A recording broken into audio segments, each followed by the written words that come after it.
At midnight on the 12th, Lavelle discovered a massive eruption of hydrogen gas from Mars, visible only through a spectroscope. The next day, news of this potential danger went unreported. I learned of it from astronomer Ogilvy, who was excitedly observing the red planet that night.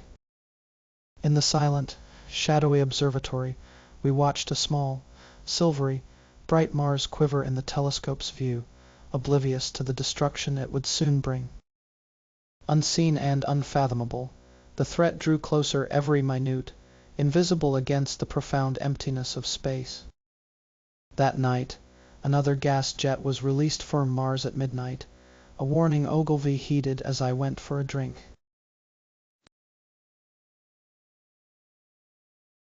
In the early morning hours, Ogilvy discovers an unusual meteorite on Horsell Common.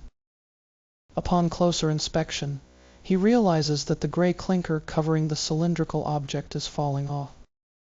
The circular top of the cylinder slowly rotates, revealing it to be artificial and hollow with an end that unscrews. Panicked by the thought of a man trapped inside trying to escape, Ogilvy races into Woking to seek help. Unable to convince others of the danger, he finally meets Henderson, a journalist, who listens and agrees to join him in investigating further. The sun was setting as I returned to the common, where crowds gathered around a pit housing an unearthed Martian cylinder. Ogilvy asked me to help manage the growing crowd and prevent them from hindering excavations. I searched for Lord Hilton, but found him yet to arrive. Upon my return, the pit was in commotion as people claimed the lid was moving. A boy ran towards me exclaiming it's a movin' before being pushed into the pit himself. The crowd tried to keep back, and I joined Ogilvy, elbowing through to see the cylinder's top come off, revealing darkness within. Expecting to see a man, we were met with something stirring in the shadow instead. As dusk approached, a hesitant movement surrounded the sand pits. People advanced towards the pit, bolstered by new arrivals from Woking and the sight of cabmen and others approaching. A small group of men, led by Ogilvy, Stent, and Henderson, waved a white flag as an attempt at communication with the Martian. Suddenly, 3 bright puffs of greenish smoke and flame emerged from the pit, illuminating the area and momentarily turning onlookers green. The crowd froze in shock as the men in the pit were engulfed in flames and fell to their deaths. I stood in stunned silence, realizing only later that I had witnessed a lethal transformation of humans into fire. The crowd narrowly escaped the heat, raised destruction as a hummock of sandy heath intercepted the lower part. The beam lit trees and buildings, causing panic among the people, who ran for their lives. 3 people were tragically crushed and trampled in the ensuing chaos. I remember little of my own escape except the fear and exhaustion that left me collapsed by the roadside. Despite the terror and burning sensation that had just filled me, I found myself back to my normal state, questioning if the events were real. I rose and unsteadily made my way home, my mind blank with wonder. On that Friday, despite unusual events beginning near Woking sand pits, daily routines continued.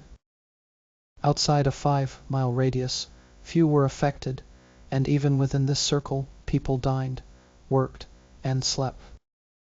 Trains came and went at Woking station, and a boy sold papers. Excited men shared tales, but most assumed only a heath fire.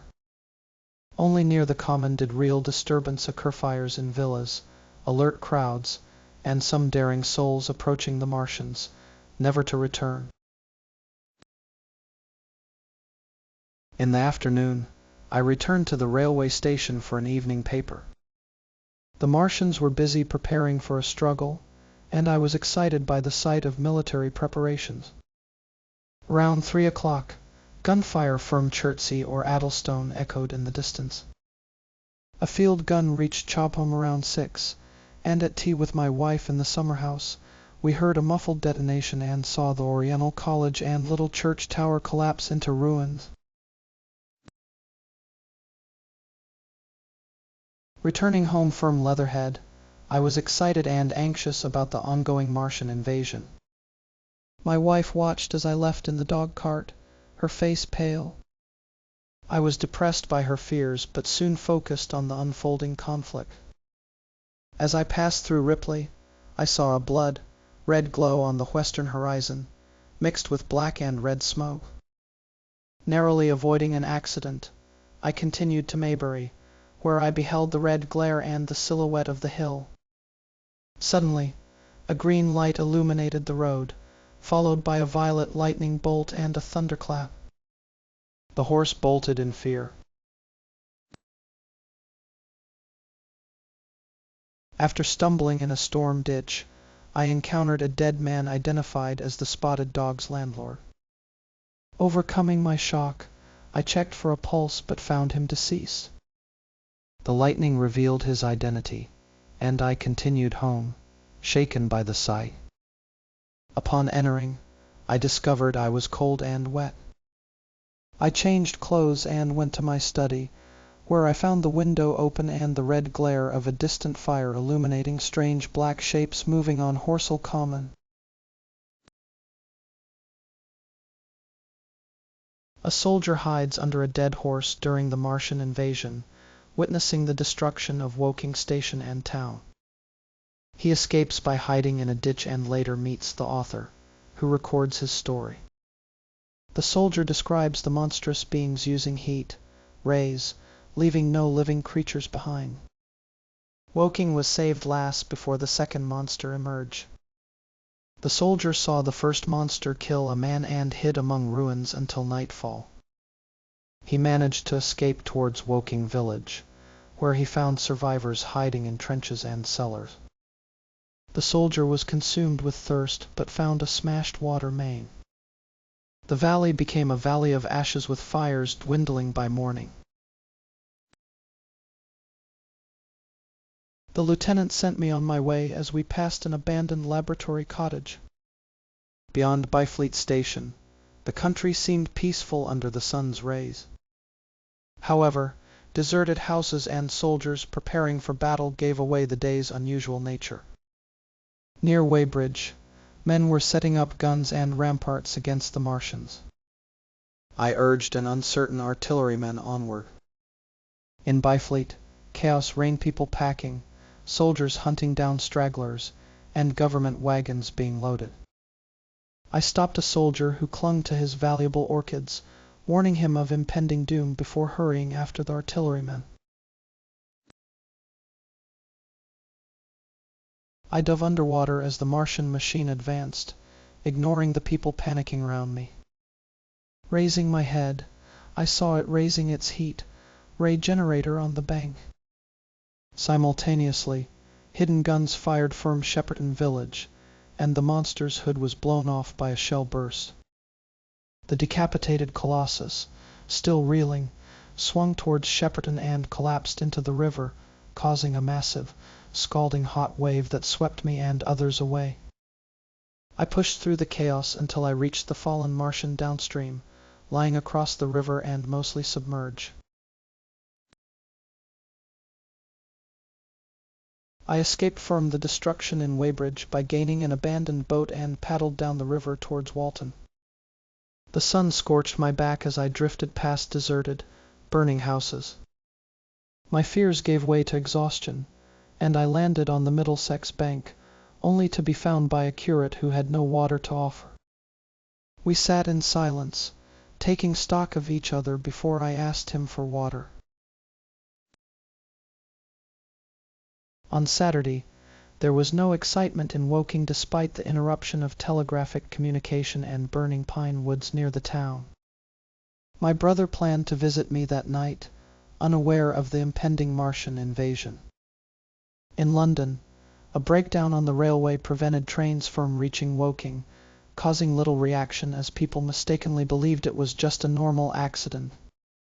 Few Londoners had heard of the Martians until Monday morning, and even then, They took time to fully understand the situation.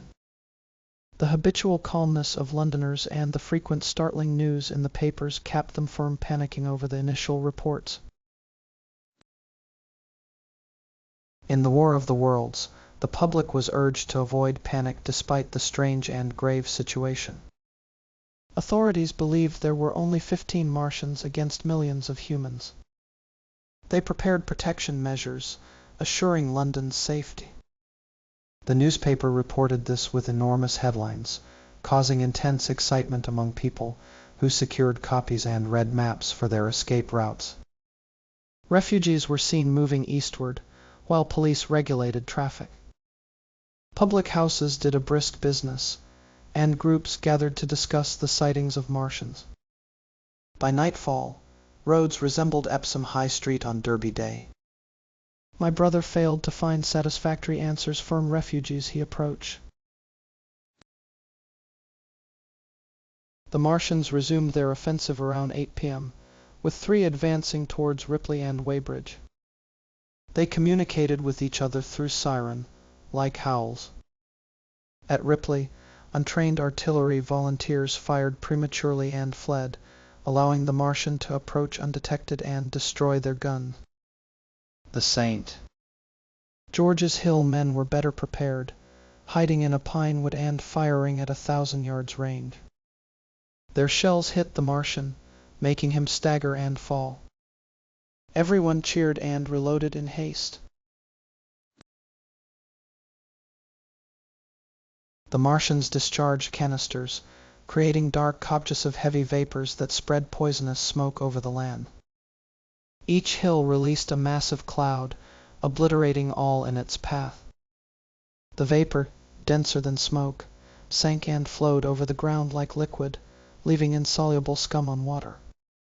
Though the gas did not diffuse quickly, it combined with moisture and earth, creating an unknown dust.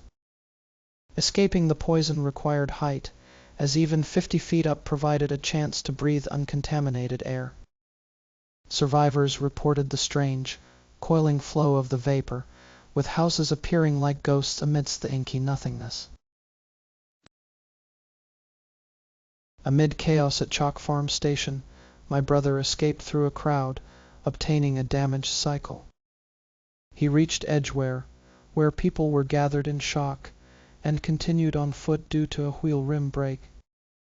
In a nearby village, he secured food and encountered 2 women being attacked in a pony chaise.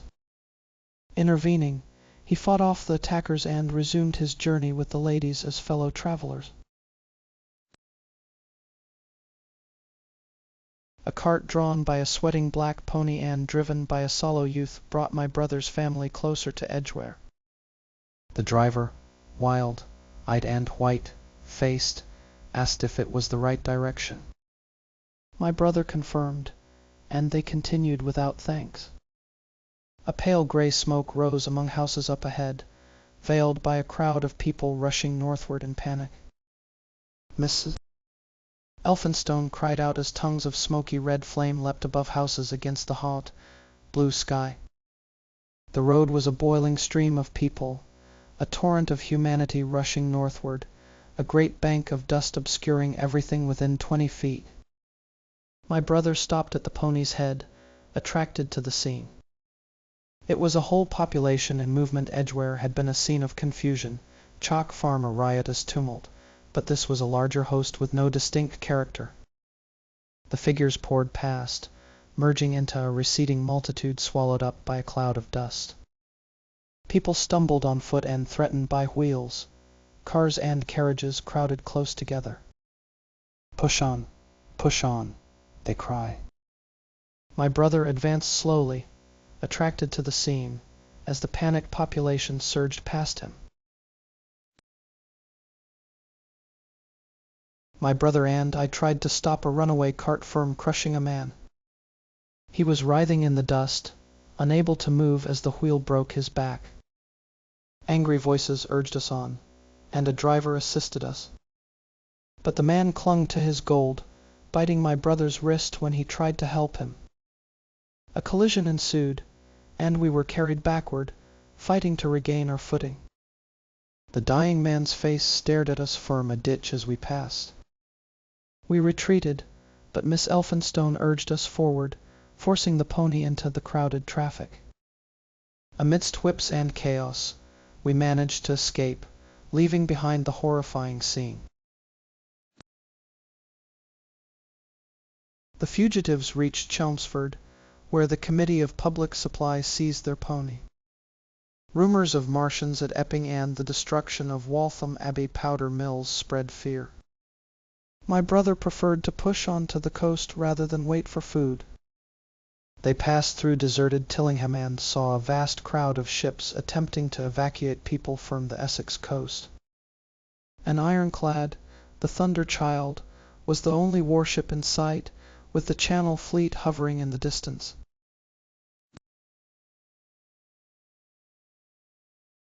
The ironclad drives away from the Martian, who collapses after being hit by the heat ray. Another Martian attacks the ship, and it explodes. The crowd cheers as they witness two Martians destroyed. The steamer continues to seaward, while the ironclads recede and eventually disappear into the gathering haze of the evening. Gunfire is heard in the distance, signaling more conflict. After the chaos at Richmond Station, we saw deserted streets and burning towns. Suddenly, near Kew, we saw a Martian fighting machine looming over houses. We hid in fear, but I ventured out towards Leatherhead, only to encounter another fighting machine and its pursuing Martians. Realizing they might not just destroy humans, we fled into a garden and hid until nightfall. We gathered courage around 11 and sneaked through hedgerows and plantations, avoiding the Martians. In Sheen, we found a deserted area with dead bodies and horses. Entering a house, we found no food but moldy cheese, and my companion complained of faintness and thirst. After eating, I returned to the scullery and found the curate alone. We crept back to the kitchen, where he lay hiding near the ruined wall. I observed a vast change outside. The fifth cylinder had fallen in the midst of a suburban roadway, obliterating the houses around it. The curate and I peered out through a gap in the debris, witnessing the destruction of our house and the Martians' ongoing excavation. A handling machine caught my attention, a complex fabric now driving invention on Earth. The Martians, devoid of sleep or fatigue, worked constantly. Unlike Earth's animals, they reproduced asexually and lacked emotional tumult. A young Martian was born attached to its parent, resembling budding lilies or polyp animals. Some scientists speculated man might evolve similarly, but on Mars, the reverse occurred. The sexual method gave way to budding. The Martian invasion seemed to fulfill this prophecy, their bodies shrinking while brains and hands grew larger. Their perfection of machinery supplanted limbs and digestion, leaving only hands and brains. Emotions had vanished, replaced by intelligence. Martians may have evolved from beings similar to us, with gradual brain and hand development at the expense of the rest of their body. Without a body, the brain became a selfish intelligence. Diseases like consumption, cancer, and tumors didn't affect them due to Martian sanitation or the absence of microorganisms. In our desperate situation at Halliford, my hatred for the curate grew as his helpless exclamations and rigidity of mind impeded my thoughts. His impulsive eating and lack of restraint intensified our distress and danger, leading me to resort to threats and eventually violence. The curate was a weak soul, full of cunning but lacking pride or self-awareness. As we fought for food and resources outside the pitiless sunlight brought new Martian machines and appliances, including a milk can-like device that flowed white powder into a basin. On the 6th day of our confinement, I found the curate absent from the peephole. Seizing the opportunity, I entered the scullery and stole a bottle of Burgundy. A struggle ensued, resulting in the bottle's breakage. We faced each other, and I announced my intention to impose discipline by rationing our food. The curate protested, leading to 2 days of quiet conflict. His mental state deteriorated, and he became increasingly erratic and noisy. Realizing his insanity, I grew more resolved in maintaining control over the food and the confined space. After the Martian invasion, I hid in my cellar for 11 days. When I emerged, I found my food supplies had been taken. Despairing and dehydrated, I survived on rainwater. On the 13th day, a dog's nose appeared at the kitchen hole, but it withdrew upon seeing me. I listened carefully and only heard birds fluttering and croaking. Though hungry, I decided against killing the dog in case it attracted unwanted attention. After witnessing the redweed's rapid decay, I quenched my thirst from a nearby water source and tasted the fronds, finding them tasteless and unappetizing. The landscape shifted from devastated to seemingly untouched areas, with houses appearing abandoned or occupied. I encountered no humans or pets, only their picked, clean bones, which yielded no sustenance. In the dusk, Putney and the river presented a desolate scene of blackened ruins and red, tinged water. Convinced that mankind had been wiped out in this region, I continued my journey, finding more skeletons and believing myself to be the last survivor. While contemplating resilient trees, I was startled by a man emerging from bushes, dressed in tattered clothes and covered in grime. He identified himself as the artilleryman who visited my garden during the Martian invasion. He informed me that the Martians had departed from London and were likely building a flying machine. We hid and shared our experiences before parting ways, each continuing our journey in this desolate world. The artilleryman expressed his determination to survive amidst the destruction of civilization in the War of the Worlds. He believed men must keep living and remain independent while learning to adapt. I was astonished by his resolution, especially as he considered those with slender builds like myself less suited for survival. He saw the masses as lacking spirit or pride, and instead, those who would survive would need to embrace their instincts and fear. The Martians would be a blessing in disguise, providing shelter and food for the weak and timid, who would inevitably succumb to their cages. The artilleryman expressed optimism about humans controlling Martian technology, describing the potential chaos amongst the Martians as they tried to fix their mechanical failures. He believed that if humans could harness the heat ray, the Martians would be shocked and frightened. Together, they worked on a plan to reach the main drain on Putney Hill, digging a long tunnel in the coal cellar of a house. I began to question the necessity of this lengthy project and expressed my concerns to the artilleryman, who revealed he had been walking on the common before coming back to work. I descended the hill and reached Fulham, where the red weed was choked with dust. At Putney Bridge Station, I found a drunk man covered in black dust. Further on, I saw dead bodies covered in black powder. The streets were eerily quiet, with some evidence of looting. In South Kensington, I first heard an eerie wailing sound, Allah, Allah, Allah. It grew louder as I turned north towards Hyde Park, the voice of a deserted city expressing fear and solitude.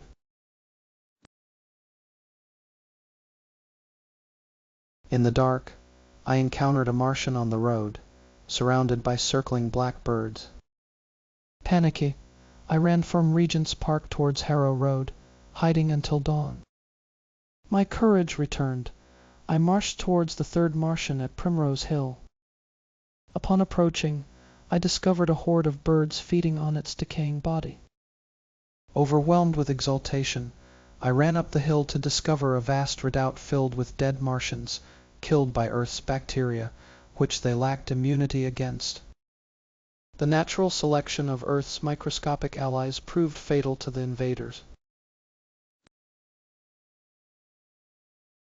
I escaped from London, relieved to find corn, bread, and meat in abundance.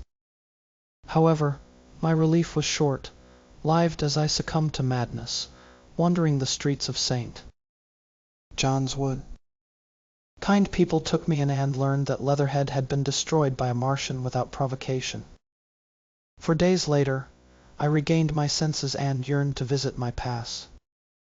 My hosts dissuaded me, but eventually, I went back to Woking, where London was slowly returning to life, albeit with yellow-skinned inhabitants and shaggy-haired men. The city was filled with exultant energy or grim determination, and horses showed ribs. I saw little of the Martian destruction until I reached Wellington Street, where the redweed covered Waterloo Bridge. A newspaper placard flaunted against the weed marked the resumption of publication for the Daily Mail.